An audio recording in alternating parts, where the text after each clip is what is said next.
breathing and exchange of gases. 14.6 disorder of the respiratory systems.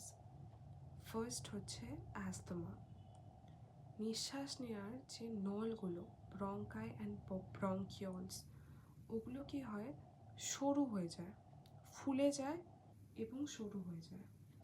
তাই বাতাস ঢুকতে অসুবিধা হয়, জোর করে নিঃশ্বাস নিতে হয়, শ্বাস নিতে কষ্ট হয় এবং জোর করে নিঃশ্বাস নেওয়ার সময় একটা শোঁ শোঁ আওয়াজ হয়, যেটাকে বলা আছে ভিজিং সাউন্ড, সেটা হলো অ্যাস্তমা।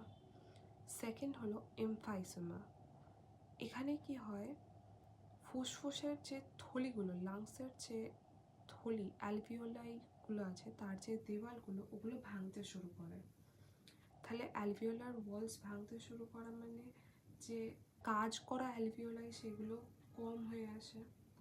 কাজ করা অ্যালভিওলাই কম হয়ে আসে মানে কোনো জায়গা থেকে একটা জিনিস ভাঙতে শুরু করা মানে সেই জায়গাটা কমে আসা। রেসপিরেটরি যে সারফেস এরিয়া, যেখান দিয়ে অক্সিজেন নিঃশ্বাস বেশি নেওয়া হয়, সেই জায়গাটা কমে আসা। এতে করে নিঃশ্বাস নিতে কষ্ট হয় এবং জোর করে নিঃশ্বাস নিতে হয়। এটা একটা ক্রনিক ডিজিজ, মানে ক্রনিক কথাটার অর্থ হচ্ছে দীর্ঘদিনের একটা রোগ, যেটা সিগারেট স্মোকিংয়ের জন্য হয়। থার্ড নাম্বার হচ্ছে অকুপেশনাল রেসপিরেটরি ডিজিজেস।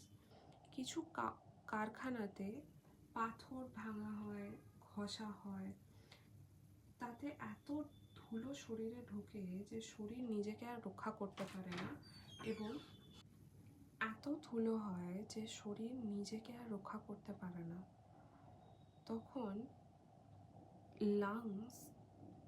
লাংসে ফাইব্রোসিস হয়। প্রথমত তো লাংস ইনফ্লেমেটেড হয়ে যায়, ফুসফুস নিজে একটু ফুলে যায় ভেতর থেকে, এবং ফাইব্রোসিস মানে শক্ত হয়ে যায়, লাংসটা শক্ত হয়ে যায়, ইলাস্টিক ভাবটা আর থাকে না।